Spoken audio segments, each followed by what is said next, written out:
RogueCon 23. That's right. It is here.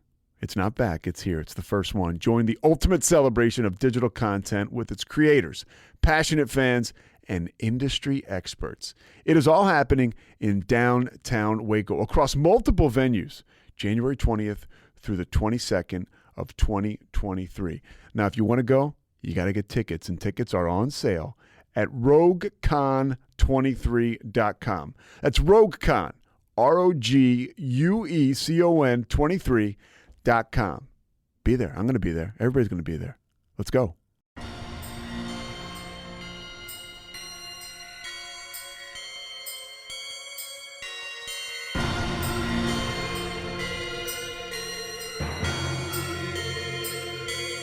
BooBaes.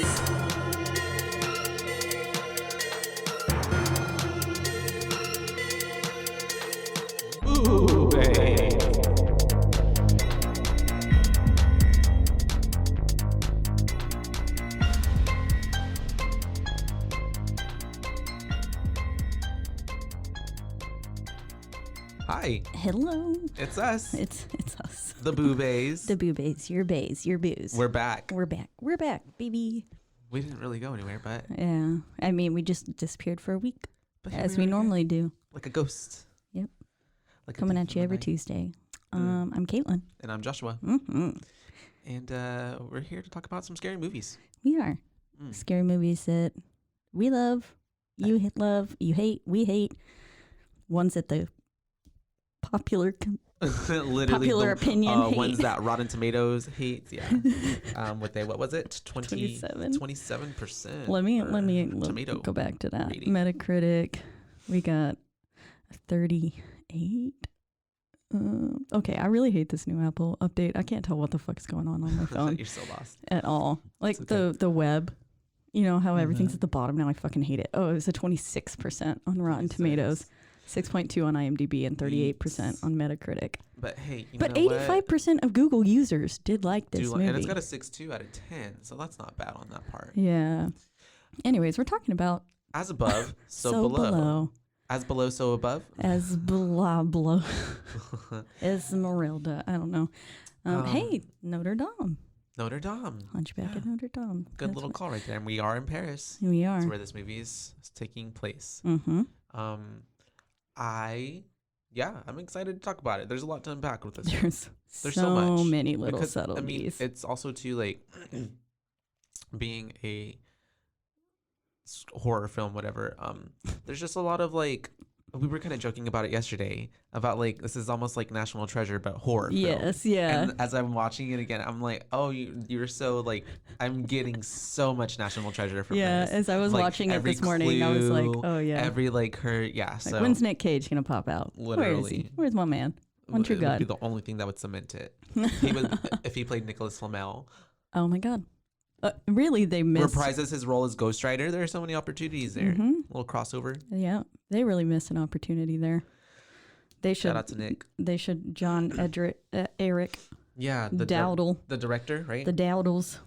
Yeah, they should have consulted us. Dowdle. When are these producers and directors gonna learn Winner, chicken their dinner. lesson? Yeah, I don't know. And talk to us. We'll see. We only have the best ideas here. We need to make a movie. We do. Okay, side note. Okay, we're getting distracted. All right, so BooBaes the movie. Literally. It's just me awkwardly laughing at a camera. 'Cause I can't act. Oh, and I'm just like dropping mallets down streets. If anybody finds a mallet down Austin Avenue, please return to sender. It's me. Yep. We lost one. Okay. RP. All right. Mellow So, down. As Above, So Below, a film released in 2014, Mm-hmm. directed by John Erick Dowdle, who did Dowdle. not talk to us about this before Yep. he did it. But you know what? Hey. And Drew Dowdle Drew- helped produced it. Oh yeah, that's right. There's Are they brothers? Dowdles. I don't know. Oh, maybe they're lovers. That's what I was hoping, but it's probably not. Yeah, this was 2014, so gays could still not marry at that time. Maybe they are gay though. Look at them. Caitlin. What? I'm just kidding. It's the way that everybody's gay to me. At least I hope He so. usually works with his brother, Aw, Drew okay. Dowdle. They That's awesome. literally do not look alike at all. What the fuck? Do They you look look so different. Do you look like your siblings? Well, see, Patty. Yeah, I've never seen your other brother. Breton and I look pretty damn similar. Oh yeah. Mm-hmm. We got a same face. Yeah. I look a lot like one of my sisters, but my other sister, I mean, we still favor, but she takes more for my mom's side of the family. Yeah, Patrick takes more for my mom. Anyways, back to the film. How do you compare to your siblings? Yeah, please, people, comment, let us know. Leave it in the comments. Post your picture, send it to us. We'd like to know. So today We got a little recap of. So essentially, what's happening is we are following. Huh? Sorry. Yeah, lay down the structure. Oh, I thought you said hold on, wait, and I was like, oh, okay. Essentially, we're following archaeologist Scarlett Marlowe, who is played by Perdita Weeks. I like that name. Perdita. Perdita. Yeah, you say it better. Has devoted her. She's essentially devoted her whole life to finding one of history's greatest treasures, Flamel's Philosopher's Stone. Nicholas Flamel. We got some alchemy in there. I was like, ooh, Harry Potter. Harry Potter. I was like, the Sorcerer's Stone. Pretty much. And actually, yes, because Flamel gifted that to Dumbledore, yeah. right? Yeah. Yeah. So according to legend, the artifact can grant eternal life and turn any metal into gold. When she learns that the stone is hidden underground in the catacombs of Paris, she assembles a crew to guide and document her historic mission. As they begin their descent, the team members have no way of knowing that they are essentially entering their own personal hell. Yeah.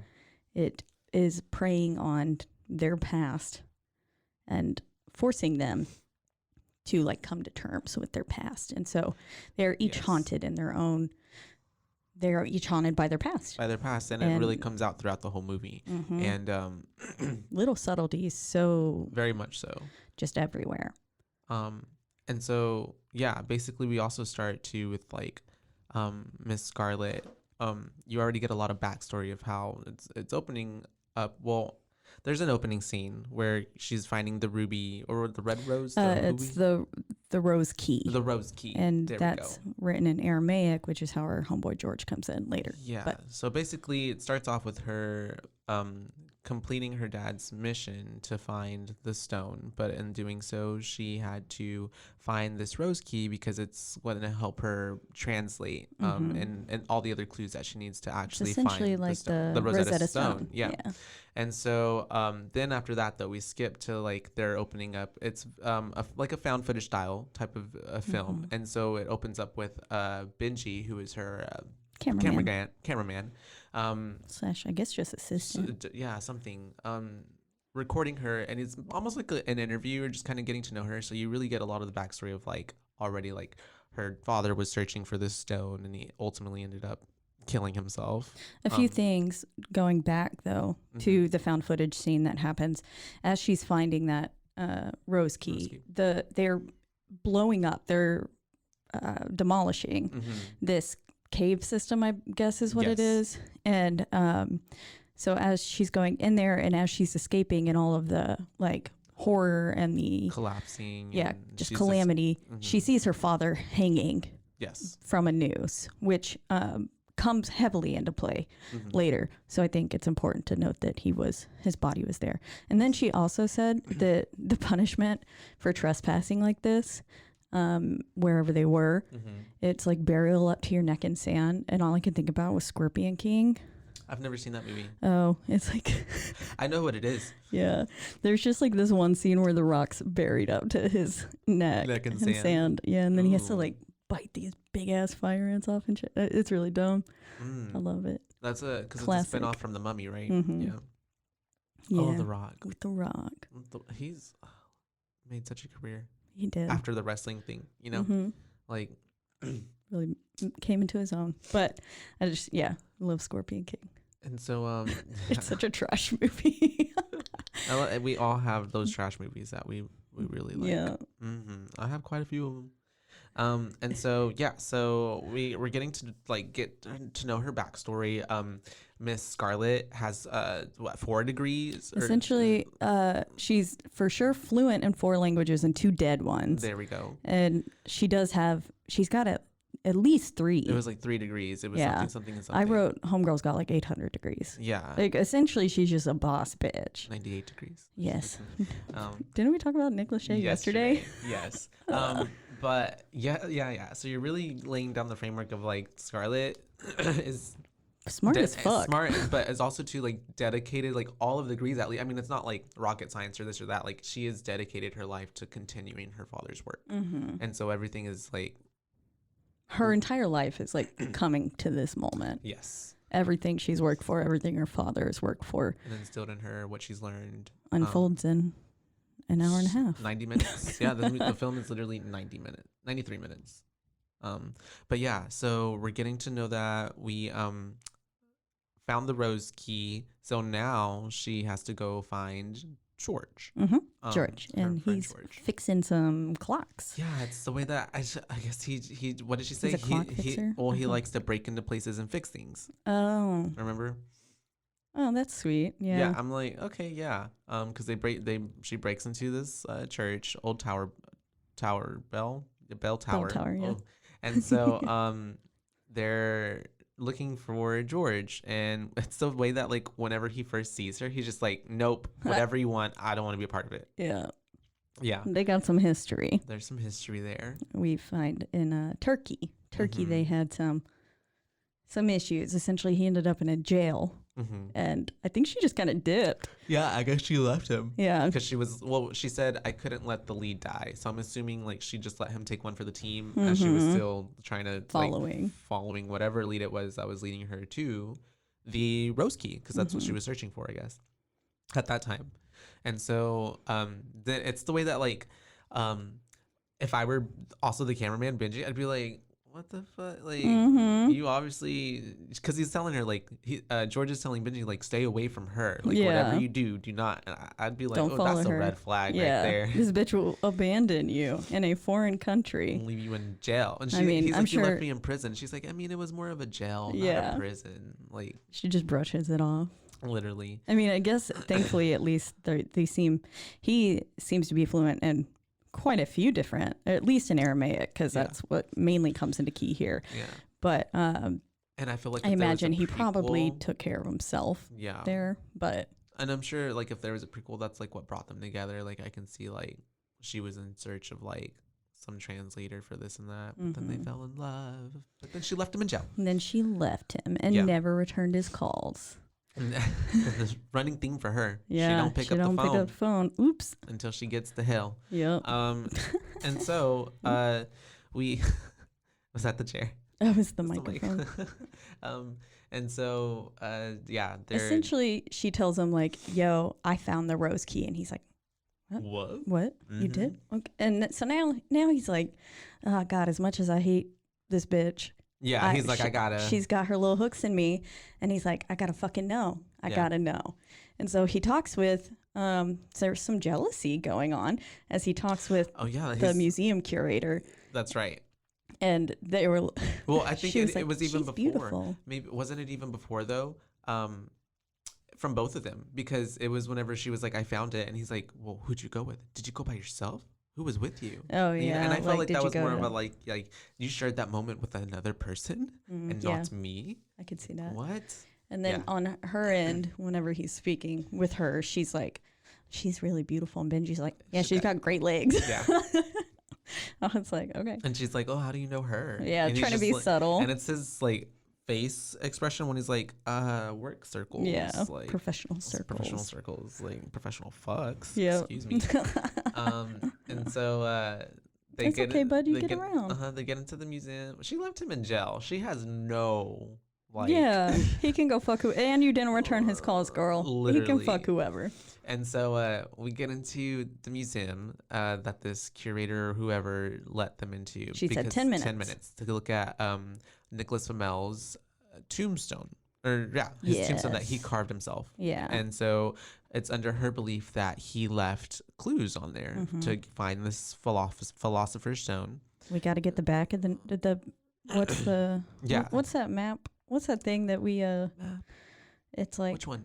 The Declaration of Independence. Oh yes, so here National Treasure we once gotta again. get the back with the lemon. With the lime. Fire. It's the way that I'm like, whenever right before this happened, I'm just thinking like, I just know they're about to pull some lime out, some invisible ink shit. And I'm just like, it's the way that, have we not found another way to hide fucking maps on backs of things? Like, nope, we gotta do it like that. And also too, it's the way that she's like, oh, we just need some everyday cleaning supplies. And there was literally a tray. Cleaning cart right there. Cart just right there next to her. Yeah, like where was the custodian who was right? Yeah, where did they go? They just dipped. They said, "Here, I'll leave this. I know that this cart's gonna come in handy." Sitting in the restroom watching YouTube on company time, probably.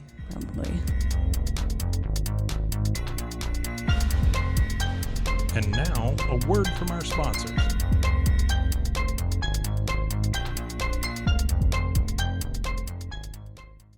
RogueCon 23. That's right. It is here.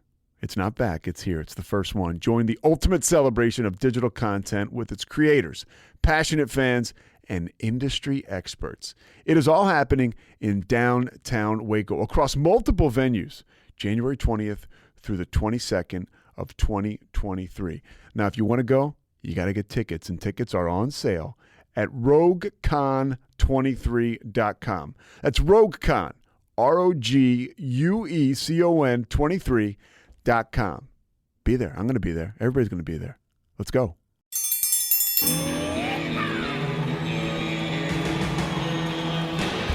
Hi, I'm Hank. You might remember me from a show called King of the Hill. Check out a King of the Hill rewatch podcast. These boys ain't right, but they are funny. Find the podcast anywhere you get your podcasts or at roguemedianetwork.com. I tell you what.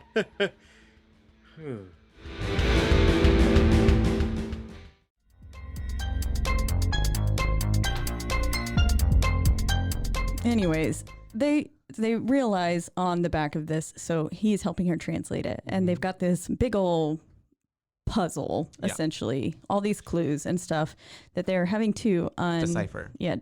And they're seeing like, oh, he's carrying something on his back. And so that's why they decide to pull it off the wall. And back of it. At one point, George goes, like, once the actual fire lights up and shit, he's like, okay, that's cool. Not go to jail, cool. But that's really fucking cool. Yeah. You can see that he's like, okay, shit, I know this is illegal, but damn, like, you're right. Because it's like, oh man, you were right. And he, just as much as she does, I think it's more, I mean, she has obviously like her dad behind it. That's her thing. But he seems to like really also love like the thrill of like that kind of shit. I mean, they're both like history buffs. Yeah. Little nerds, which is great. That's awesome. Great pairing, especially for this movie. Yes. And so they get so passionate when they are like looking through what that inscription said, and they're going through and deciphering each bit. And I don't have everything on there, but the "what is lost shall be regained" is, I think, kind of the biggest takeaway from that. The theme that kind of runs throughout everything. Yeah. Yes. Because, I mean, again, their past really comes to bite them in the ass. To haunt them. And they get it again. So it's the way that everybody, well, not everybody, I guess, but a lot of these, like, the characters have, like trauma, like some sort of trauma or some secret or something unresolved, like, issues. I mean, we all do, right? But I mean, like, these people had, like, some fucked up stuff. Like, and it's very sad events. And it's just so funny that they all, like, end up being the ones together. You know what I mean? It's very convenient for the plot. Yeah, very, very much so. Yeah, so we're getting to them now, looking at the back of the thing. They found out like more clues. They're realizing they need to go underground. That's right. They realize that they need to go to the catacombs, and so that's when they go on a tour. And they have all these maps and stuff that they're putting over, and that she's thinking that she needs to go. What is it? 147? Yeah, or 740 feet below ground. Because apparently the devil's number is 740 something. 741, I think. And so she was like, so half of that, 300 and something 65.5 is like where the stone will be. So they have to go below into the earth. And then that's when Benji's like, how the hell are we going to do that? Yeah. And they're thinking it's below Flamel's grave. And when they put the map of the catacombs over where Flamel was supposed to have been buried, they realized that, oh, fuck, that doesn't line up. But then with the there were 3 major collapses that happened. Shout out to George for knowing this part of history. Yes, that happened. And essentially where, now I don't know if this is actually true, but for the plot of the movie, it's great. Essentially the city kind of swallowed up. Yeah. Which I feel like kind of comes back into play with the car scene later. Oh, yeah. But the city swallows up and just goes buries. Into the ground, like a sinkhole. Yeah. But like, not. But like buried. Yeah. And that's when Benji goes, well, how could... And one, like the third one happened pretty close to Flamel's grave. Mm-hmm. And then he's like, how could it collapse if it's supposed to be solid ground? But obviously there's a hidden chamber underneath. Mm-hmm. And that's what they come to the conclusion of. And so now they're like, well, we got to get down there. And so they do go on the tour. Yeah, they go on the little tour of the catacombs. I was about to say the cataracts and the catacombs. And there's 6 million corpses down there? Yeah, that also in itself, Bodies. like I know of the catacombs, but like I wish I knew the actual, like, do you know, like, why there are so many bodies down there? Or they just exhumed that many dead people from graves and yeah, cemeteries. they said they were stinky. Yeah, so they exhumed them and they put them underground. Yeah. But that's also, like, it's so crazy to me. Like, there's just so many bodies. I just imagine that during some sort of war or plague or something, there were just so many, like, and probably mass graves. I don't know. Yeah, I'm gonna have to brush up my history on that. It's actually super intriguing to me. Yeah. And excuse me, I want to go. Yes. I would really like to go. I would 110% go. If I ever go to France, Paris, because it's under Paris, right? Mm-hmm. Yeah, I would definitely love to go over like 200 like caves, like cave system. Yeah, it's pretty fucking cool. Like, although the entire idea of caves are terrifying, really, because it's so dangerous. Yeah. No, I mean, they don't bother me. I will 110% still go into them. I want to go cave diving. It is a scary thought to think about, you know? Like, because, like, I mean, as Suxi is saying later on, you know, pretty much if any of these little things go wrong, you're dead. And it's very minor things, but it's like you are dead. Yeah, if your batteries go out on your light, if you don't have any water or food, I mean, obviously you're kind of fucked. The thought of like being underground, where it's so fucking dark and having no light. Mm-hmm. It's very claustrophobic. Yeah, and like you're just lost forever then. Like, yeah, that's it. Like, lights out, you're dead. Just waste away. Literally. I don't know, unless Ratma gets you. Ratma. All hell Ratma. But yeah, so they go through there. She borderline knows more than this fucking tour guide, saying all the fun like little things about it, about what the wall says and all that. And then they're like, we need to get through. And then there's just conveniently this weird ass fucking man sitting there going, you need to find Papillon. Like, go find Papillon. I don't know what that accent was. I'm sorry. I liked it. I really liked it. I'm stuck on my House of Gaga. The Gucci. House of Gucci. House of Gaga. Gucci. Father, son. House of Gucci. We'll also be covering that horror movie. Yep. What a horror. But essentially, they're told they need to find Papillon, and but also too. So this guy who appears out of nowhere tells them they need to find Papillon, and then the tour guide comes back and is like, "Please rejoin the group." And then they look back and he's gone. So it's like already we're starting with they're being led down there. They're literally being like called and herded down there throughout the entire film. That's like, it's very true, what happens. And so that's the start of it. Yeah. And so after this we go on the search for Papillon. We flash to some fun France nightclubs. Yes, which I was like digging the vibes. That looked, I mean, I was like, okay. And I also feel like kind of every not every found footage, but I feel like that's a very kind of almost standard scene now for a lot of found footage. Yeah. Like you're just kind of walking through or like strobe lights, dark lights kind of thing. People just like, y'all can't see what I'm doing, but I'm dancing. Yeah. I liked it. It was a cool scene though. But this is where we first get Weird Ghost Girl. Yeah. I don't know. That Benji sees. I just thought maybe she was like a weird model at first, and then she just kept popping up. And it's the way that she also just like, she makes eye contact with that camera. She's just every time looking at you in your soul. She is like, bitch, I'm gonna kill you. Ratma literally got to her. Yeah. She's spreading the word. She has a little baby or something later. And so we get inside and we go through the club and she finds Papillon, who is chilling with his girlfriend Suxi. Was that Suxi there? She was there next to him. So, oh, okay. So, I didn't realize who that was. Whenever Scarlett is like, we were told that you could get us into the catacombs and show us around. He's like, do I look like a tour guide? She's like, do I look like a tourist? She's literally, Bitch. for real.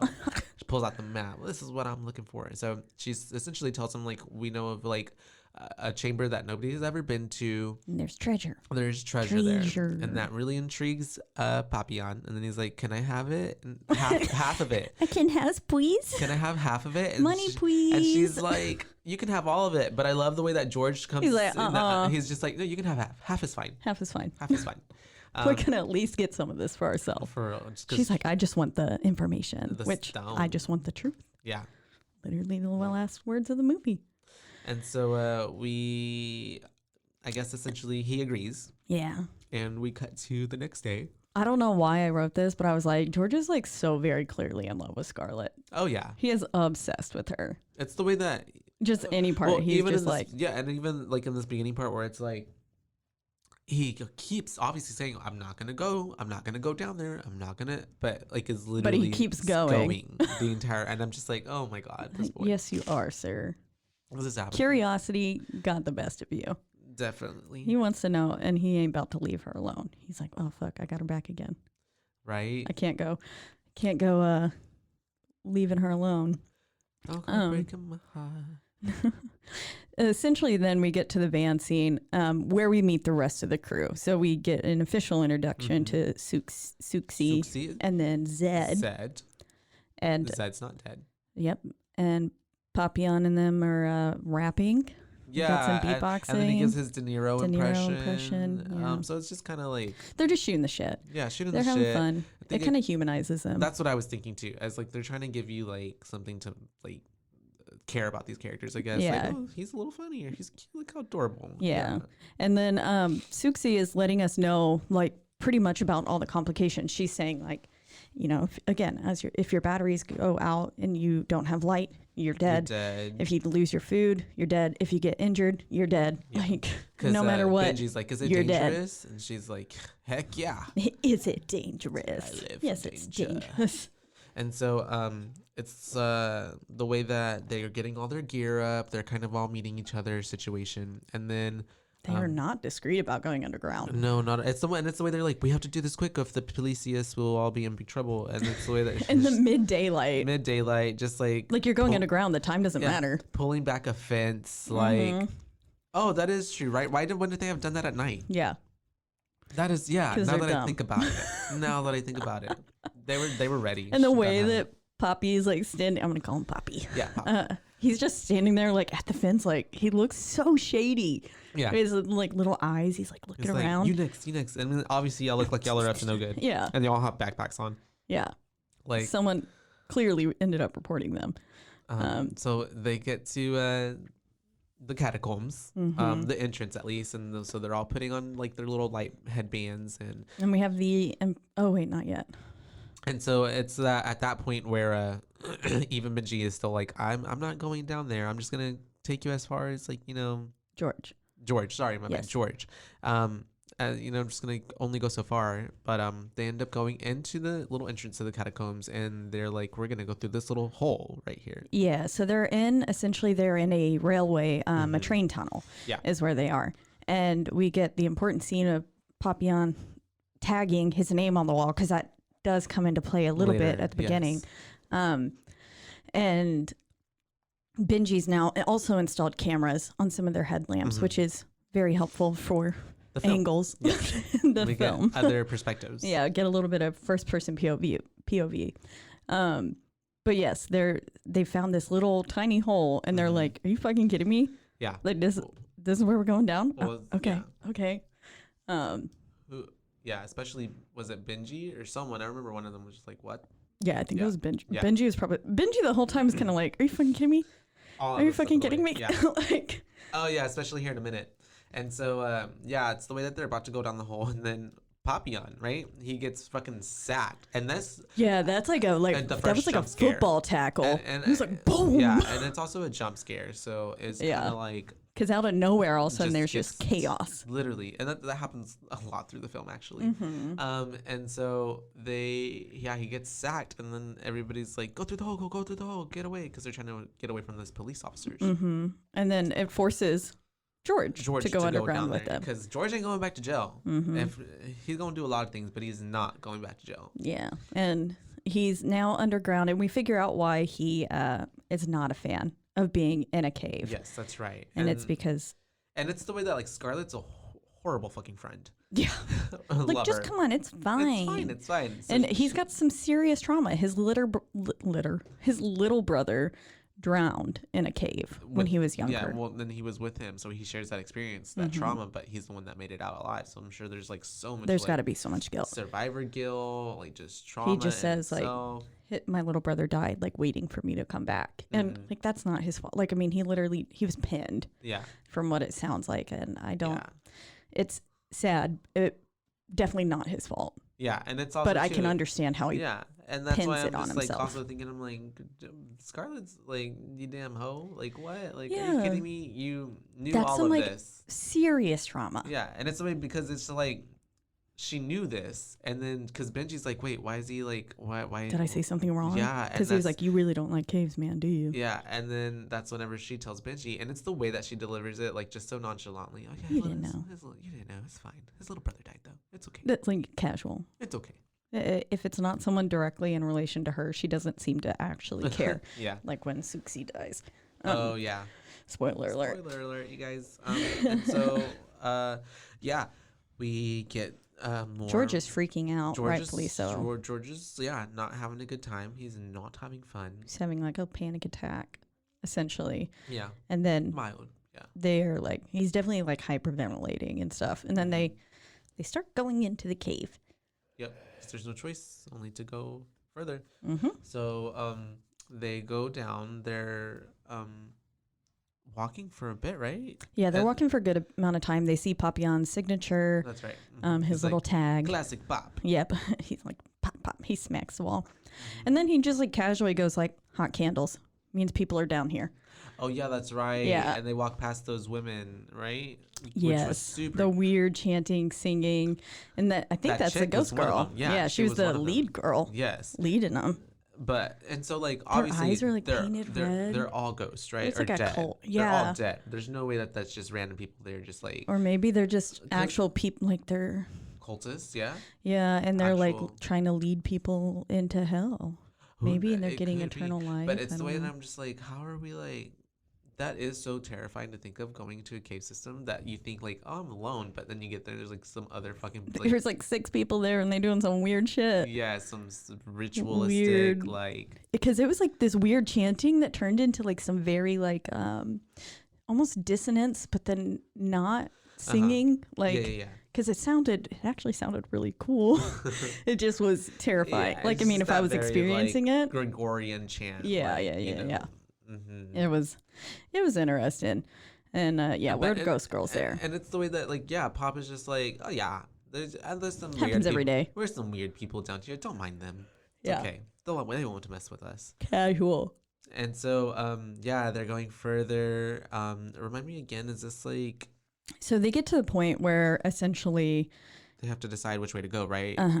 Yeah. It's option 1 is crawl over bones. Mm-hmm.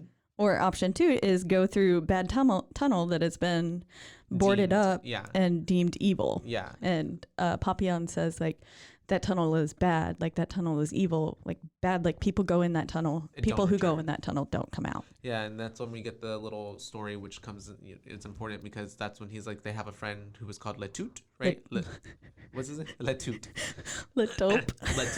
Letoot. Let's hope, sorry. Which literally translates to the mole. The mole, yeah, because they're like, we had this friend, he was the mole, and he basically lived down here, and he knew every nook and cranny of that place, but he didn't know or never went down that because he knew it was evil corridor or whatever. Yeah, and so, but then one day he just had to go, and people I think were pressuring him is kind of what it probably felt like. He said, like, people kept saying, well, you have to. And so he went, and then he was never seen again. Yep. And for like 2 years, this motherfucker has supposedly been missing. And so that comes into play really, really heavily here in a minute. Mm-hmm. And so they're kind of, Scarlet and Poppy are having a little bit of like a, dispute about like, well, we're gonna go this way, or I'm gonna go that way, and so like ultimately they decide to follow Papillon down the bone tunnel. That's not the evil tunnel. Yeah, somehow that's better. Benji not about it. Benji's not about it. He's like I gotta climb up these bones. I do not want to do this. No, and I mean it's very tight. Like there's not that much space. The way he said you have to crawl over it so you don't get cut by the bones. By the bones, and I was like, I didn't know bones could cut you like that.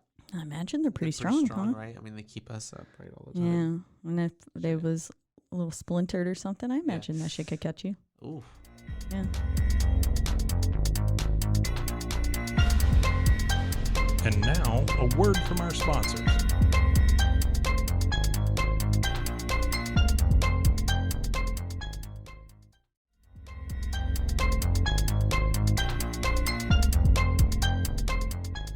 I don't know. Shank I mean, don't people use like bones as that's knives? Right, knives, right? Yeah, yeah, you're right. So I guess it could easily cut you. I guess I never think about that. I guess I also don't ever Why don't really you think about bone knives all the time? I don't also think about crawling over bones. I think that's the more thing. And you would think like, because I mean that's an actual knife, so it's like sculpted to be sharp, sharpened. And these are literally just like femurs and like there's a bunch of femurs and arms. And I legs. didn't see many hip bones. Yeah, no. Not a lot of skulls and femurs. Mike, did they put your hip bone in there? He said yes. And so they're climbing over these bones. They're all kind of getting through it, and then Zed's a dick, and he plays that little trick on him. That like he's getting taken by something. Or yeah, something then he's like, I'm just fucking with y'all, and which like Benji's didn't help poor Benji. Like, that is not cool, man. Yeah. And so they're going through it, and poor Benji. I mean, he already did not want to do it, but he gets not that he gets caught, but like it starts collapsing. Well, no, he does get caught. So the way that he moved his body, that essentially he kind of like scooped the bones up too far, and that's why Scarlet is telling him to move backwards, so that way he can flatten out the bones again. So essentially, he did get caught, but then it also does start collapsing. Yes. And as he's stuck, the weird singing comes back. Yeah. And Benji starts like hyperventilating, and he's like, tell them to shut the fuck up. Like, why are they singing? He's just not having it. It's not his day. No. And he says like something bit him and stuff. Oh, yeah. Which has got to be like terrifying. So, because he was the last person going through. It's like nothing should be behind me or nothing should be. Yeah. And then hearing that singing coming from behind you and not being able to see what's happening back there. Yeah. Terrifying. Would you be? I'm a middle person. I would always think of like I gotta have 2 people ahead of me, 2 people behind me. I'm not gonna be the first person. I'm not gonna be the last person. Like where would you place yourself? When I go hiking and everything, I'm always the first person. The first person. Yeah. I like to see, but then like also like with snakes, if you're hiking and stuff, the first person like wakes it up, disturbs it, the second person gets bit. The bite. See, I hate. So I sacrifice everyone else. You know what? Okay, Scarlet. Get behind me. So I usually. Yeah, if I ever go hiking with someone, I'm probably first, and I hate being first secretly. And so sometimes I'm like, no, you go ahead, you go and lead, because they walk into the spider webs first. That's true. I hate fucking spider webs. Yeah. I hate. We just need to get you a little torch. Something. To burn them all up. A machete, a bone knife. Yep, Christmas. A bone knife. There we go.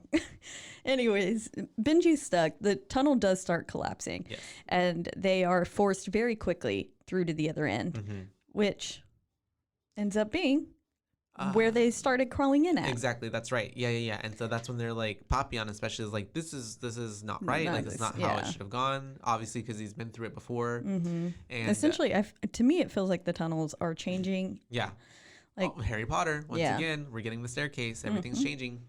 And things are being manipulated around them. And like forcing their hand essentially to where they want to go, where they're being led to. Yes, they're forced to go into the evil tunnel. And also too, I think that scene also set up for what comes into play later.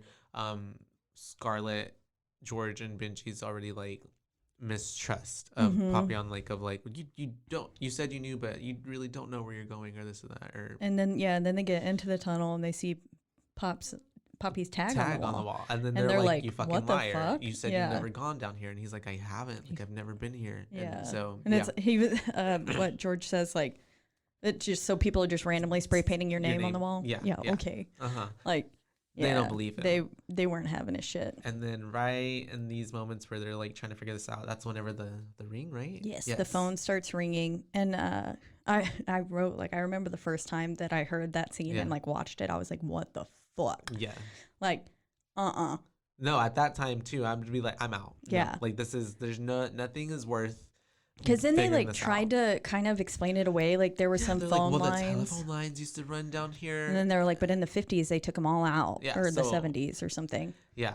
And so there's no way that could have been happening. It's the way that he finishes that line and then the phone rings. And it's like perfect timing. And it's also... it is literally calling them into the tunnel. Oh, I didn't think about it that way, but it is calling them. It really is. I like the placement of how like that line that he delivered and then like the phone rings. Mm-hmm. Also, I didn't mention earlier, but there's when they were at the bell tower and George first fixed those bells and he's talking to her and they're looking out in the crowd. The bell stops like belling right as he delivers his last line to her, and I just like the way that like in that scene I just like the way that sound production made that work. I don't know. So back to this over here. Yeah, they go down and they're following the telephone ring and they see a phone, right? No, not yet. They've right. not found it. The piano. Yeah, so they get to a little plaque, and this is where the collapses come back into play. Yes. And he goes, this is where one of the collapses happened, and where they were kind of talking, and he was like, literally hundreds of people fell to their death right here, right where we're standing, and then 50 more, the people who went to rescue them, all disappeared as well. So essentially, there should just be a fuck ton of bodies down there, which I guess, I mean, there are, but like... Do you think they're all ghosts or demons? Maybe. Or like, yeah. I mean, that's just crazy to think about too. Like a whole ass, like imagine you're just minding your business and then dead. Just, yes. Or just in the ground. And maybe if you don't die that instantly, like you're then just there suffering underground in the dark. That's crazy. So scary. Yeah. But yes, then they find the piano and they were like, how'd they get a piano down here? And then someone was like, maybe it fell in the collapse. And I was like, there's no way that it would still be intact. Yeah. Like, yeah. Like that's the only thing perfectly placed up against the wall. Like, no. It's the way that it's the same with the telephone wires. Like, there's no rationalizing this, you guys. This is some like. This is just weird shit. And so it's the way that George is the one that's called to the piano, and he's like, we had the same exact piano when I was a little kid. When me and Danny used to play this song, My Bonnie Lies Over the Ocean. That's such a weird name for a song. Oh. Did you know? Do you know yes, that song? I know that song. What is it? It's like a Scottish song, and we had to sing it a lot in choir. Oh, that's interesting. Stuff. It's like My Bonnie Lies Over the Ocean, My Bonnie Lies Over the Sea. And that's where the A4 key comes in, because he's like, we had the same one. We can never finish the song because the A4 key was fucked up. And I was like, well, this one gonna be fucked up too. And sure enough, he plays the little song, the little ditty, and then da da da da da bop bop bop. The C is out, and he's like, and then he's kind of like, what the fuck's going on? Yeah. And I was like, yeah, that's some real fucking trippy shit. Yeah. At that point, I would have been like, no. And so the past is they're dropping little clues that their past is coming back to haunt them. Just constantly these little things are being sprinkled in. Yeah. And then the phone rings again. That's right. Scarlett bolts. Scarlett's like, I'm gonna go answer this goddamn phone. Yeah. She runs off. She does. Everyone's like, what the Scarlett does that a couple times later too. Yeah. And so no regard for anyone else. Gets to, or even her own life. Yes. I mean, gets to the telephone. She found the phone. It's a little red, like old time phone, like that has like, the cord and everything. And did it have one of those dial? I think it was a dial. Yeah. Those little spinny dials. They're so cool. They are. Why are they so cool to me? I don't know. They're cute. I don't know. Yeah. I don't know how to even use one. You gotta go to the number and then you wind it back each time. And you go. That's so much work. It is a lot of work. Oh my gosh. I was trying to call as compared to like when you're dying back then and trying to call someone to like save your life. Fuck. Like imagine, like I can only imagine like doing like the wrong number would be such a fucking. I put 912. What do? Just like and then go again? Like that's so crazy. I guess so. And so she finds it. She picks up and there's a voice on the other end. and saying essentially, why won't you talk to me, Scarlet? Why won't you talk to me? And at this point, you can kind of infer that it's her father, but I don't know if you would, because at first you don't really realize that hanging person was her dad. Because that's something that we know after the fact now of watching the film. Yeah, so you are like, like what? This is definitely a film that I'm trying to remember how I felt when I first watched that. Watched twice. Because I watched it in 2014 the first time, and I'm trying to remember like how, because now going into it, I mean, I already knew what I knew, so I'm like, oh, that's obviously her dad's voice. But yeah, I don't. But regardless, if you're just fucking answering a phone in a cave system underneath where there should be no phones, and you just hear someone saying, "Why won't you fucking talk to me?" Like, and you hear your name. That's like, that's why fucking creepy as fuck. Does someone or something know your name? That's it would red be flag. Unsettling. Red phone, red flag. All red. Scarlet. Her fucking name is Scarlet. Yep, and that also comes into play with the stone being red and her being the stone. And then her being covered in blood later. So, anyways, think about that. Oh yeah. Yeah, I wrote that note down. But Latoute comes back. Latoute pops up out of nowhere. And they were like, it's how creepy he looks when he's like right there behind the rock. And he's like, "You should not be here." Yeah. He looks like a mole. Yeah. Like, and this was the part that really I was like, this reminds me of Ratma in '94. Yeah. And his eyes were like, they gave him like the big black contacts, like you right? Because they were like way. They looked way dilated because he's been underground. And he's seeing all the light. Nocturnal and stuff. That's true. Like those little cute marsupials that have the big eyes, and they're like, yeah, that was him. A mole. He was a mole, yeah. And so which is not a marsupial, sorry. They were saying like like they're shocked to see him, right? Like he's still alive, what the fuck? And then Papillon's like, "You've been down here like for whatever," and then he's saying they shouldn't be here, and then he's saying for 2 years y'all never searched for me. For 2 years no one came. And it's like, oh shit. Yeah. So maybe that's a little bit of their past coming back too. Yeah, I feel that. Do you feel like maybe it's also maybe even more of Zeuxis? Because I mean, we're that, kind of thing. Yeah. So they essentially start following Latoute because obviously homeboy's been down here, and he's like, "Y'all are trying to get out, right? Yeah, I'll show you the way." And only way out is down. He going says. down, and which makes sense, but also too, it's the way that I'm like, why the fuck are we listen to following the guy who never got out? Yeah. About how to get out. Yeah, exactly. Like it doesn't the logic sense. Is not there. Also, no way homeboy could have been alive for 2 years. Yeah, obviously there's he is not normal. He is either a ghost or a demon or being used by a demon. Like that's just no longer his body. It's just the shell kind of thing. So essentially he leads them to that little opening and is like, we have to go down to go. And essentially it looks like a well. Yeah, it's a well, basically. Like a little chute, and he's saying like they have to go down. And I mean, they throw a little rock, they hear it hit the bottom, and then they can get down. Yeah, so they set up their equipment. Thankfully they had equipment, and they have these ropes that they use to start climbing down. And rappel down, yeah. And then Benji, we get a little bit of foreshadowing into his death. Yes. And he falls down the well. While still holding on to the rope. So his hands get fucked. This is the way his that clip breaks. His what? His little clip. No, I'm kidding. Oh, his clit.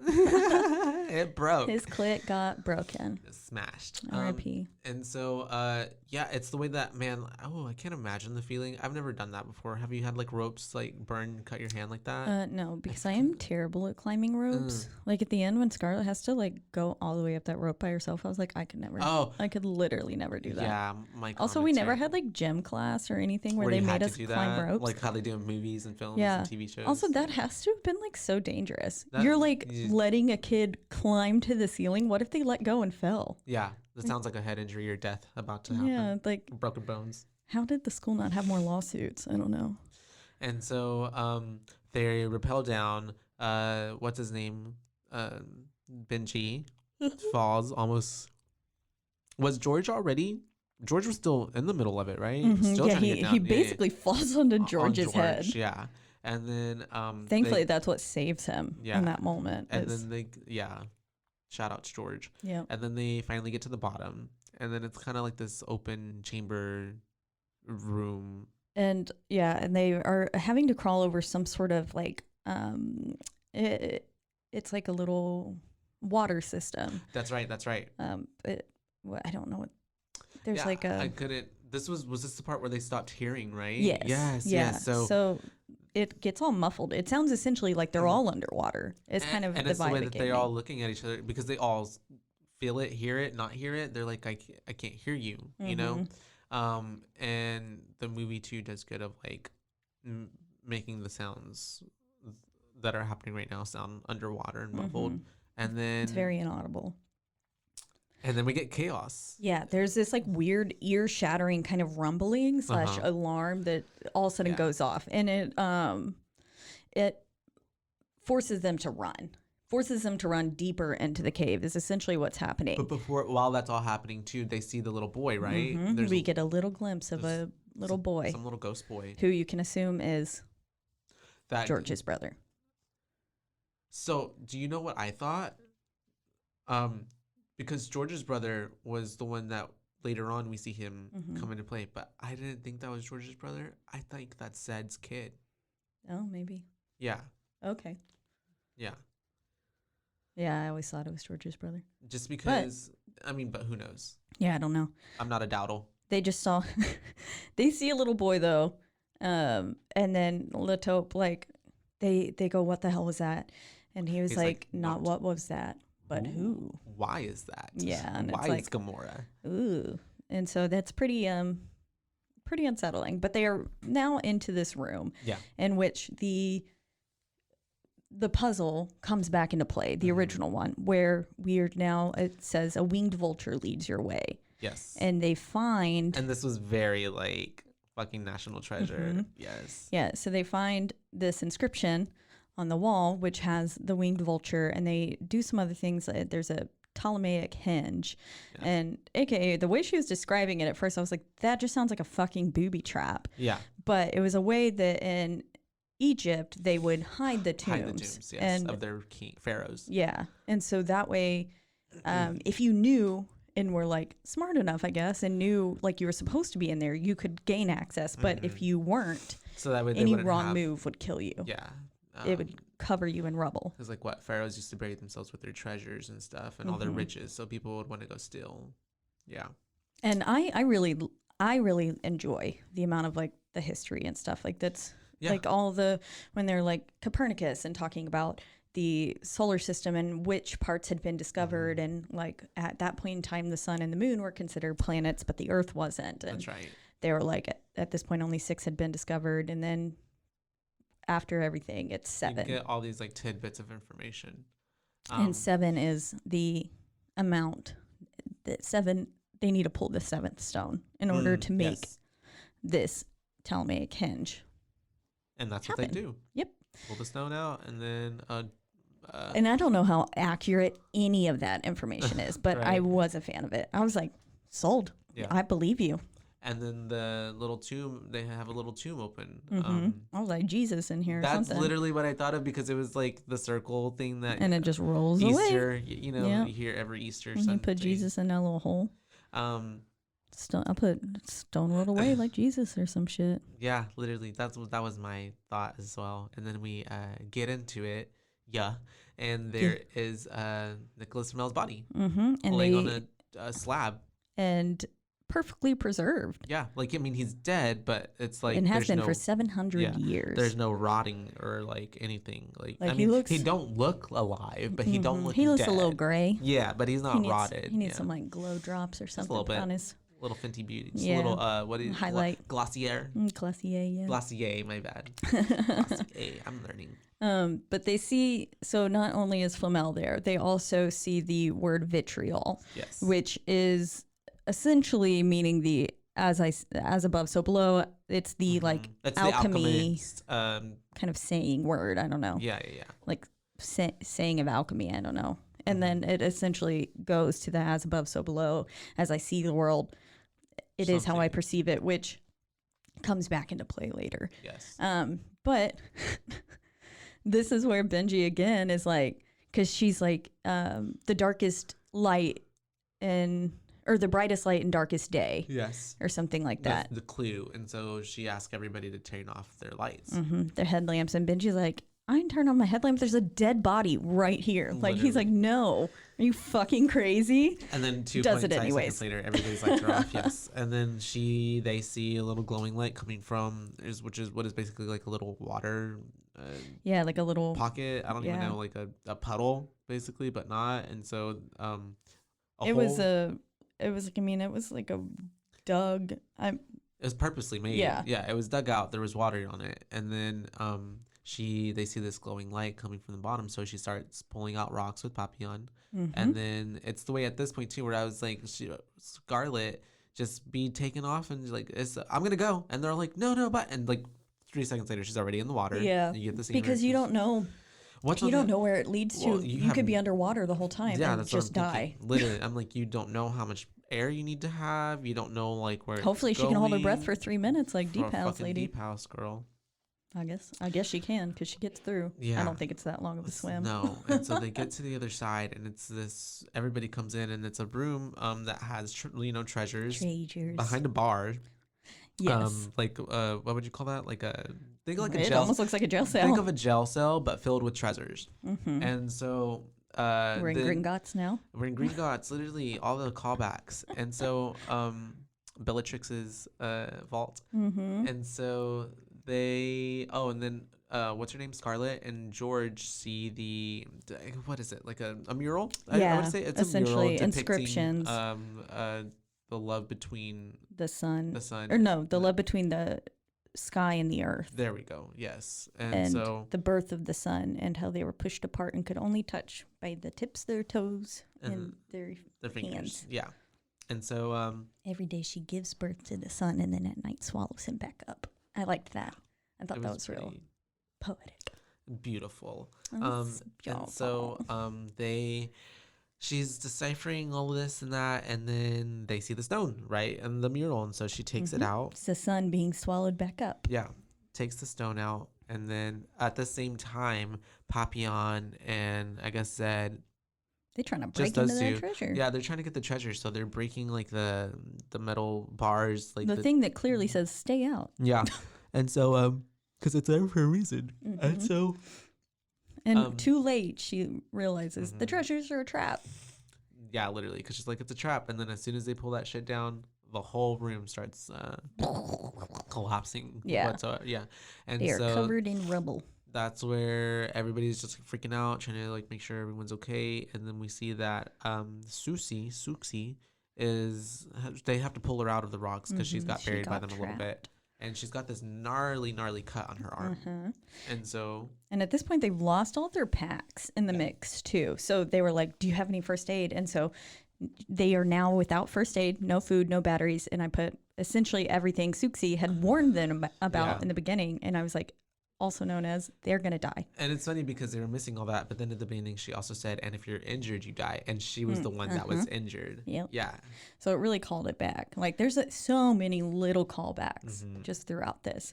And it's the way that you do have to watch it as many times as I did. Because it's like, oh, I didn't even like. Yeah. If you're not paying attention, like for a split second, you could have missed something. That. So you lose that becomes rather important in the film. Yeah. Or you're just going to be like, what the fuck is going on? Like, and so, which I like. Still were kind of. Yeah. Yeah. What were you going to say you liked? Oh, I like movies that make you have to think. Yeah. And so. Like, I don't want just some mindless. I mean, sometimes I do, but like, I enjoy ones that really, like, you have to get into the movie. You have to use your brain. You have to, like, solve something that's going on. But then, so they say that the stone has all these powers. Healing powers, whatever. So essentially, Scarlet just takes a little bit of the stone and like sprinkles it like Salt Bae. Like the Salt Bae, onto the under her little wound, and then it heals. Yeah, and then that's when they're all like, "Whoa, like what the heck?" Which I would be too. I mean, someone's arm just like magically heals in front of me. I mean, because that motherfucker was like borderline. Yeah. Like, I'm sure you could see the bone. And so that gets healed, and now they are. What happens at this point? They're looking for a back door. That's right. They were like, there's no way they would have built this with a trap and then still not had a way out. Mm-hmm. Yeah. And this is this is where I put roll credits, because we find the image of, I'm assuming it's Flamel depicted. He looks like fucking Merlin or some shit. Yeah. Maybe it's Dumbledore. And It could be both of them. but this is where we get it is essentially the inscription, meaning as above, so below. And then she goes through saying all the different things. And this is where the, as I believe the world to be, so it is, comes really into play. And she says it right there. And they see this door carved on the ceiling. There was some sort of inscription that means door. And they were like, but why would they put that there? And then they put two and two together that, oh, like as above, so below. Yeah. And then there's a door Below them. on the floor. Yeah. Floor door. Floor door. Floor door.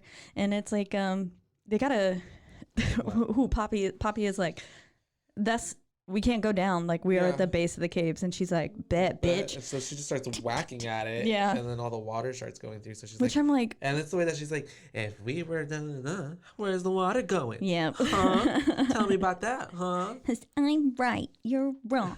Yep. And also, like, okay, what I'm imagining it's got, you know, that real like flaky rock. Mm-hmm. That breaks apart when you touch it. Yeah, and it's got like the little silver specks in it and stuff. Yeah. I'm imagining it had to be made of that shit or something, because she probably. just bangs on it a few times with the rock, and it's away. like like a little eggshell or something. Not limestone.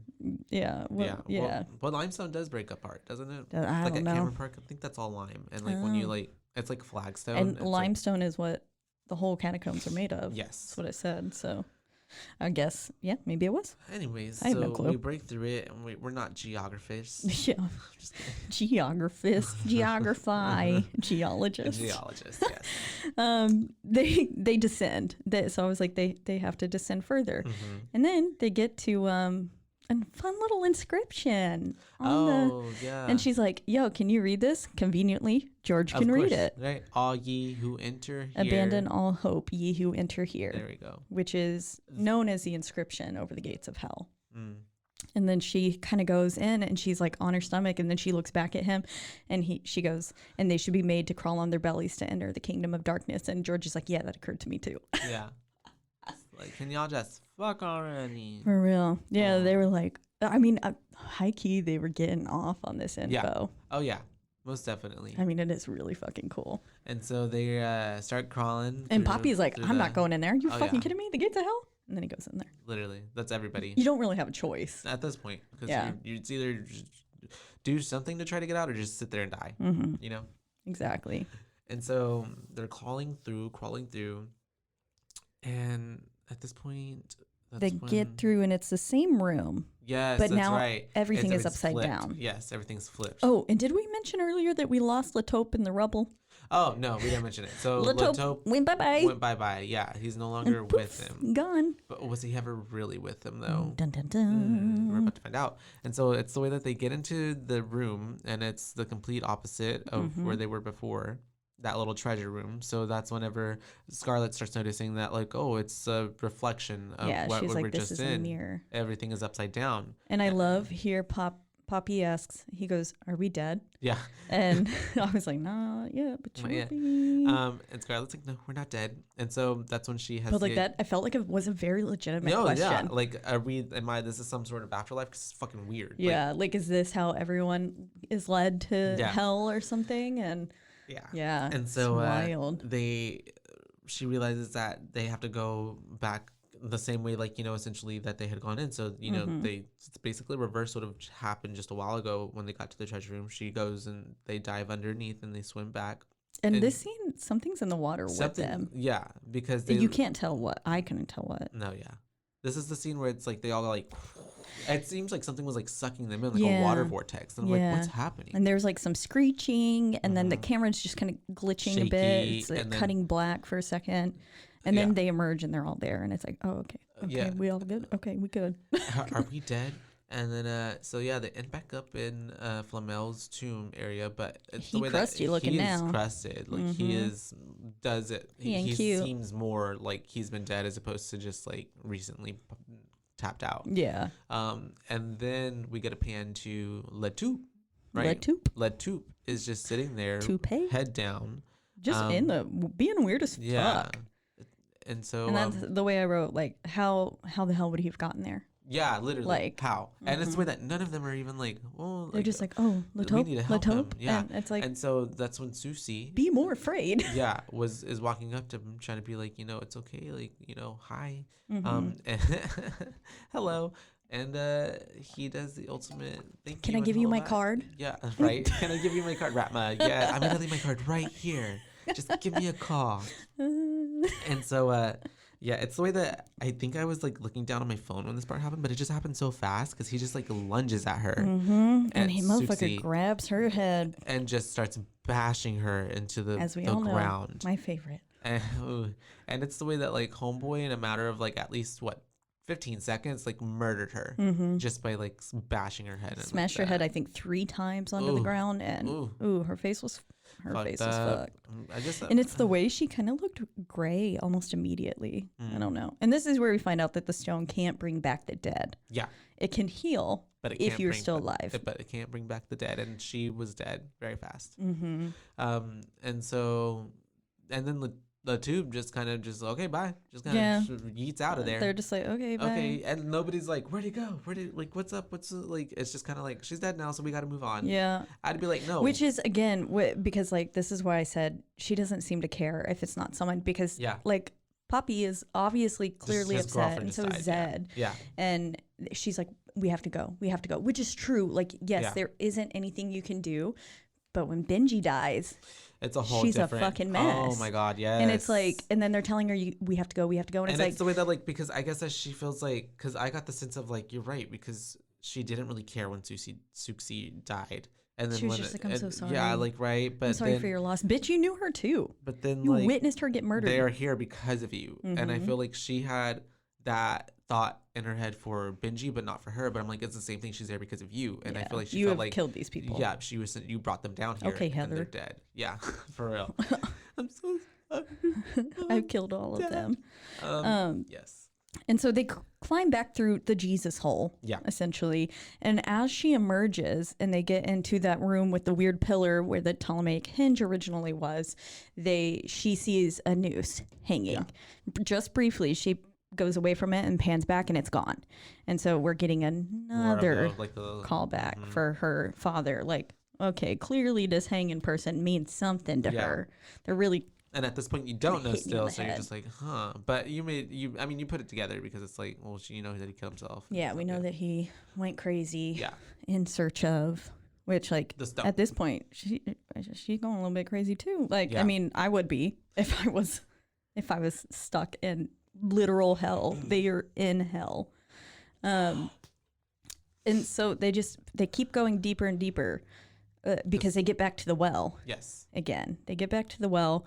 And she gets down and she hears someone yelling Scarlet, and they were like, is that Benji? And they were like, no. Yeah. And then we cut to Benji up top, and he's the last to go.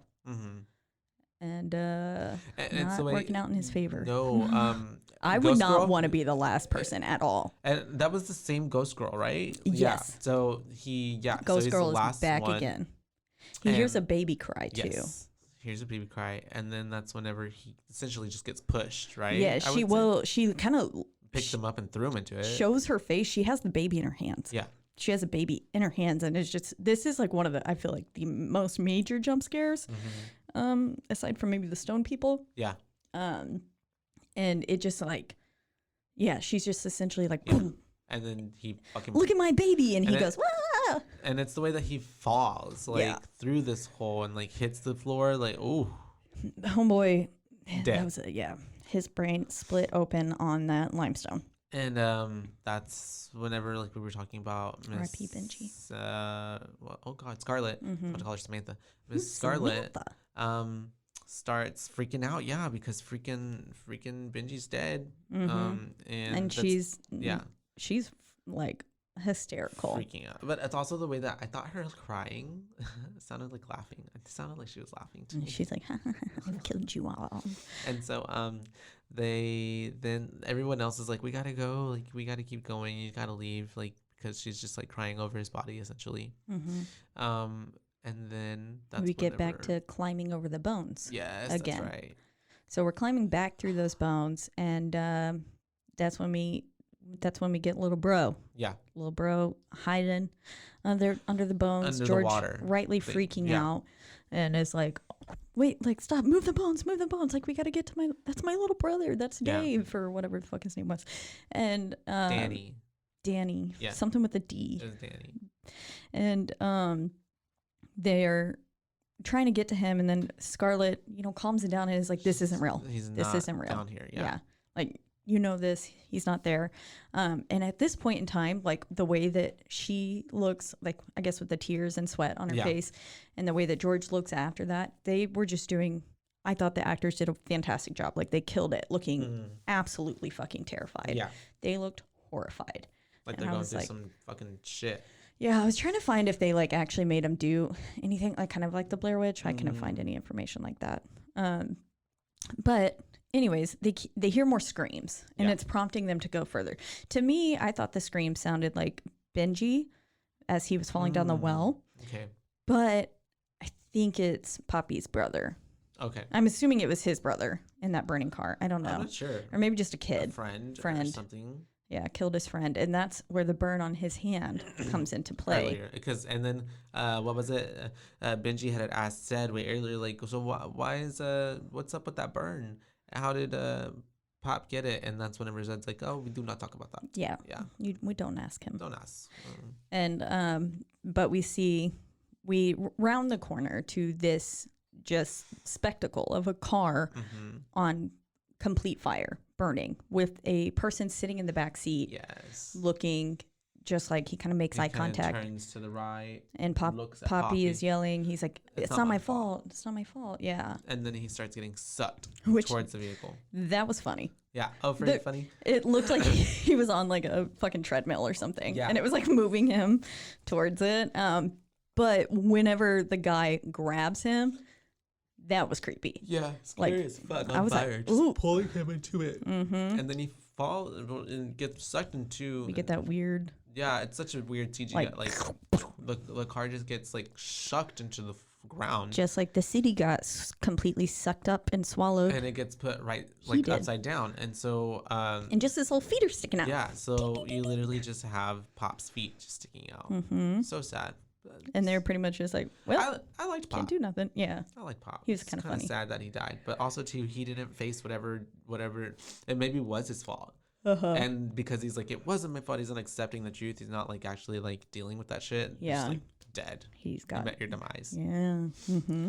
And so they end up then after this, they're like, we gotta go again, because I mean, obviously he just fucking died, and it's the way, like you said, Scarlett has no like. She doesn't care. She didn't really care for him that much, and it's because Zed's like, we gotta go back. We gotta go back. And she's like, no, we can't. We have to leave. Yeah. And at this point, George is kind of like, okay, no, we really do. And they're running down that kind of hallway. They see that weird cloaked creature. Oh my god, that scared me. Not scared me, but like I was like, oh, this is creepy. It's like, ooh, fuck, because it's just this like hooded creature. Yeah. Humanoid, like walking past, and so they like run back and they go hide in that little alcove, I don't know. And then we get this nasty, the weekend turkey line is so gross. Like, what is it about like just being about to die that makes people confess their love? Right? Like, just fucking say it in person. Like, just say it in general. I don't know. Bite the bullet. He was like, the weekend turkey was the best week of my life. And she was like, mine too. And then Zed's just standing there like, awkwardly, what the fuck? Like, did y'all not just see that cloaked guy? Like, we got to go. We gotta get out of here. And then George gets fucking attacked by a stone person coming out of the wall, right? So I love the way that they just kind of like creep past the cloaked person, just like chilling in that chair. Yeah. Oh yeah, in that scene, and they're all just kind of like, yeah. And then they're like hiding up against the wall, and then that stands up. And I will say, those stone sweep people, scared the shit out of me the first time. Yeah, okay, gotcha. Because that initial scene with that like it's just like and it glitches.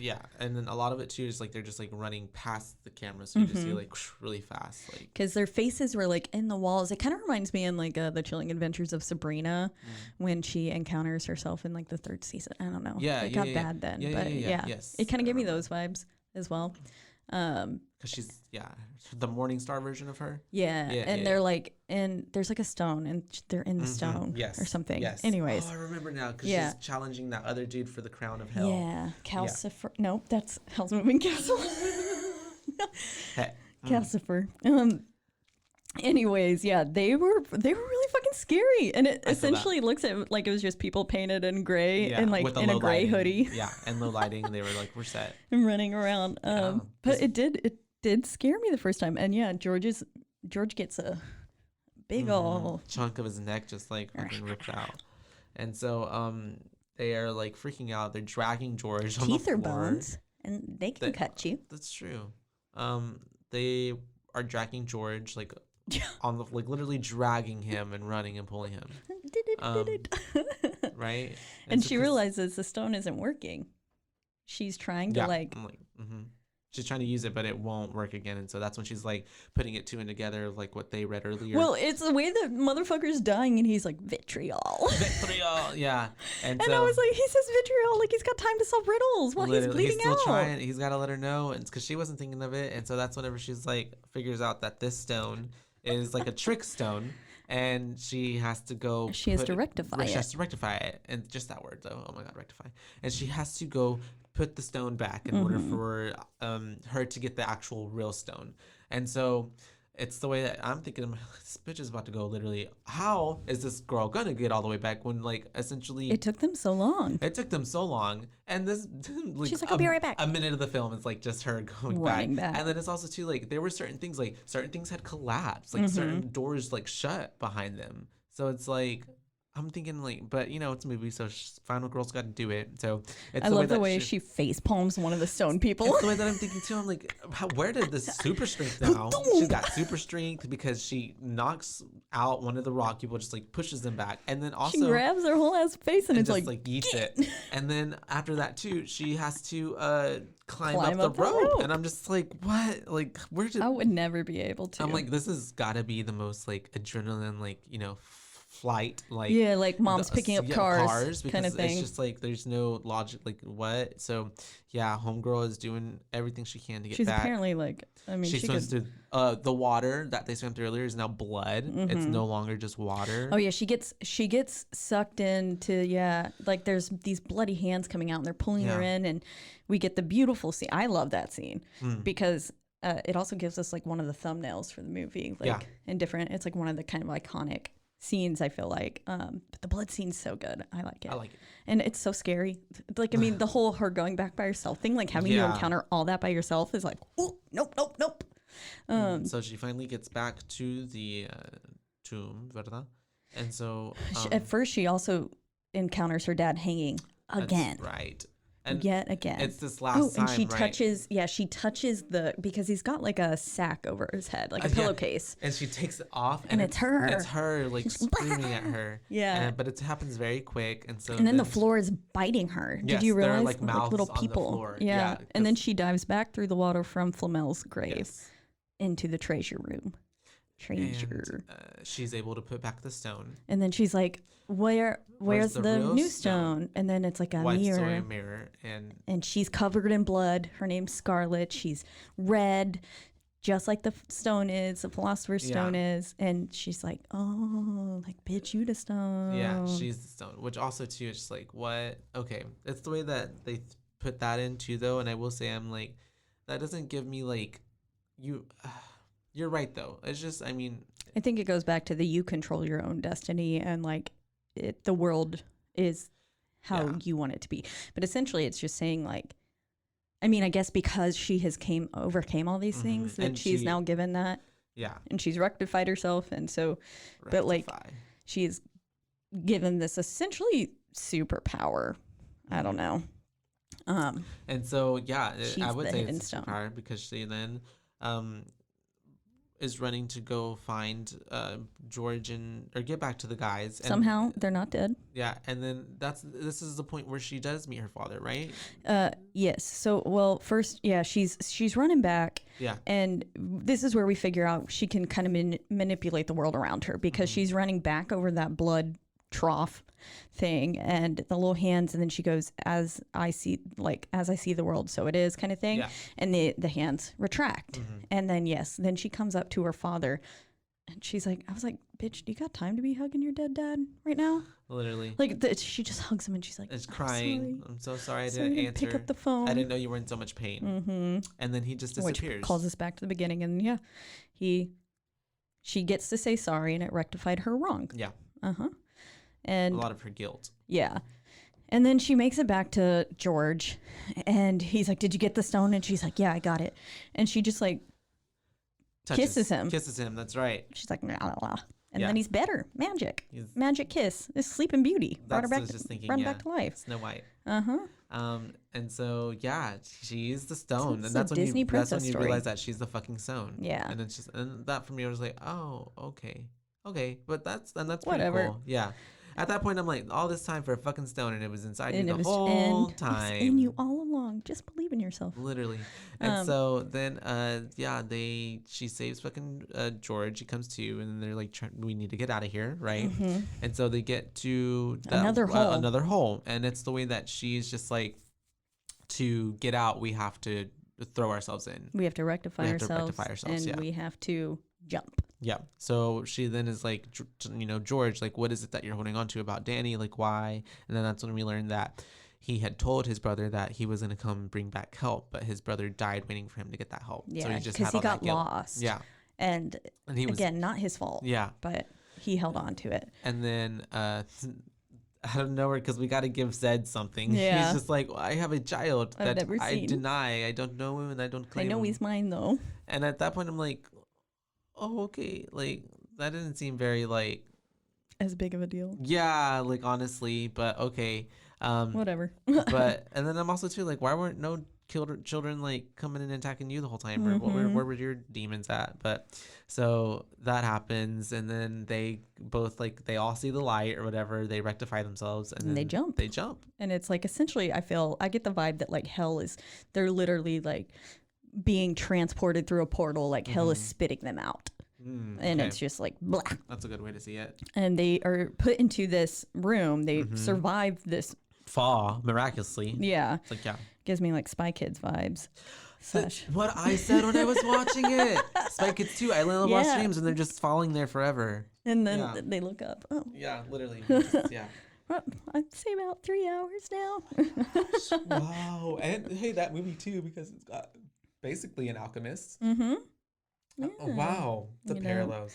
And so, we get to the bottom, and that's when they're like, Zed's like freaking out because like there's nothing. They're still there. They're just in a hole now. That's when they realize that there's a little door or a manhole below them. So I really liked how it made sense. Like, this is probably my favorite part of the whole movie. I like the upside down scene. Yeah, they're like trying to pull the manhole, but they can't because obviously it's upside down. Yeah. So then they have and she barely like pushes it, and then she's like, see the light. Yeah. So then they push it down and they move it to the side, and that's when you realize like it's the way that it's filmed. Like I'm just like, it makes so good, and then it makes you feel like if they go through it, they're just gonna like fall to the sky. Like. Yeah, but the way they climb out and everything, it's so good. Yeah, they're in this upside down, and it's a mirror. Yeah, it's really cool. Which then in turn makes me wonder, are they in like an alternate universe? That's what I was thinking too. Oh my god, yeah, that's what I was thinking. Wow. That they're in the opposite world, basically. One of which is hell. Yeah, and so what if they really were dead? They never made it out. That fall killed them. It could have. Who knows? Because we don't get much explanation after this, so they get out, and it's the way that like they all hug, and it's like silence, and it's the way that Zed is just dips. Peace out. Don't y'all ever fucking call me again. I never want to see you. Literally just dips out. And then she hugs George, and each time that she hugs him, she has her like butt pushed back so far. I don't know why. She needs to learn how to hug better though. Like, put your hips into it, girl. I was looking. All I could do was look at her feet. Her feet were so fucking dirty. They were nasty, covered in blood, barefoot. Like, when they all lose their shoes, I don't know, because when Poppy gets I guess hell doesn't have like shoes, no pants, none of it. So no shoes, no shirt. No problem. Those are right. And then then we get a roll of credits. It cuts back to that beginning interview. Yes, that's right. And he's like, why are you doing this? And she's like, well, I don't want money, right, or whatever. Yeah, she goes, I just want to find the truth, or I just want to find this, and then he goes, you just want to find the truth, and she was like, yeah, I want the truth. Cuts. I love that ending. Aside from Zed just dipping, but I mean, I probably would be like, no, you have literally brought me to hell and back. I do not want to see you. Like, I need a week. Yeah, at least. Like, fuck off. If we ever do talk. Yeah, let's pretend this never happened. Right. Great. But I need to disassociate and go have a drink. Yes, and maybe go say hi to your kid. Yeah, that too would be. Oh man. I love it. All right. So what, Caitlin? Is it time? I think it is. Is the timer run? Time. Have you rectified yourself? I have. I'm rectifying myself right now. What is that? That sounds nasty. So I am going to give this movie a solid 3 boos. 3 boos? 3 boos for three me. Boos I think it's, for me, it was like, as above, so below. Like, you know, like, so above, not average. Like, it was just like, I liked it. I like that there's thought behind it, and also looking up more details about it. Like, you know, apparently the film is like following Dante's Inferno, like the nine circles of hell kind of situation, and what you have to get through, because in that too you have to go further down. You have to go all the way through hell to get out of hell. So I like it. I thought it was very There's thoughtful. A lot of thought. Yeah, I thought it was very thoughtful. And it's like we said, it's the national treasure of horror movies. And I'm a whore for National Treasure. Me too. So I am a fan. Whenever they played it in history class, I was like, same. bet. And everybody else was like, heads down. And I'm National Treasure again. And I'm like, yeah, get that Declaration of Independence, Book bitch. Of Secrets. Yeah. Yes. Love it. Do you know why daylight savings time is because Ben Franklin. Yeah, I love those movies. That little Liberty Bell. Love it. No, 3. Yeah, that's good. 3. I love this film, as I made it very clear. I think it's so fun. It has a bit of a slow burn at first, and a lot of subtleties you have to be paying attention to until shit just absolutely explodes in the end. Just like, Taking of Deborah Logan, just like The Blair Witch. Like, a lot of these I am films, a fan of all of that. They build up. And so... I love it. I'm between a 4 and a 4.5 for me. I really do like this movie a lot. I don't know. If you give it a 4.5, it would give us an average of 4. 4.5 it is then. Yay. And overall from your BooBaes, we give this movie a 4 rating for Boo. Yeah. We did have one response on that we wanted to read. Yeah, from Instagram. Essentially, her name's Zoe. She's gonna be my sister-in-law. Oh, shout out to very Zoe, soon. the sister-in-law. But she gives it 5 boos. 5 boos. She liked it quite a bit. And then Mike said, yeah, this movie pretty creepy. Pretty creepy. Yeah, he's a fan. But yeah, so let us know how you thought, like what you thought of this movie. If you liked it, if you hated it, comment. Let us know. Please tell us what you think. We enjoy the feedback. Yeah, we do. Yeah. And as always. We are in the lovely Rogue Media Studio Networks. They take good care of us. They make us sound pretty. They do. Pretty. And we also go listen and check out all the other podcasts that are on this network as well. Lots of great podcasts on this network. There's literally something for everyone, or anything, or even just like finding something that you weren't even thinking that you would be into. Yeah. So many things. And make sure that you listen to us wherever you can find your podcasts. And you can find us, on most of the platforms, biggest ones being Apple, iTunes, Spotify, all that stuff. Yep. And if you are listening on there, please don't forget to rate, review, and subscribe. Yes. It really helps us get ahead. And then if you would like your comments and thoughts about films to be read on the podcast, you can follow us at exactly one social media platform, being Instagram. At BooBaes Podcast. That's right. BAES.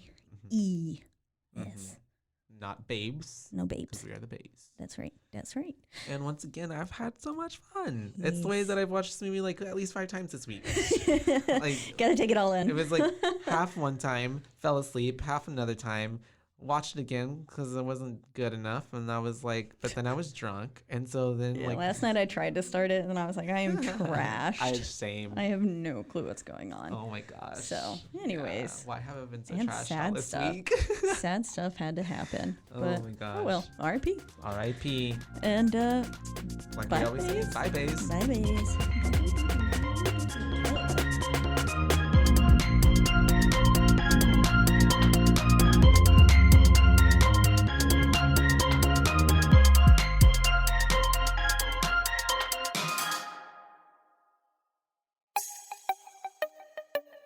This has been a Rogue Media podcast.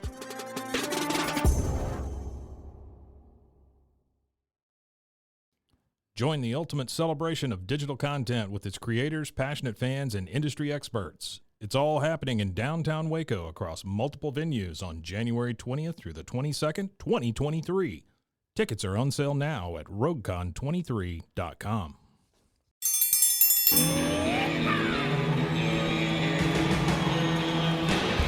Hi, I'm Hank. You might remember me from a show called King of the Hill. Check out a King of the Hill rewatch podcast. These boys ain't right, but they are funny. Find the podcast anywhere you get your podcasts or at roguemedianetwork.com. I tell you what.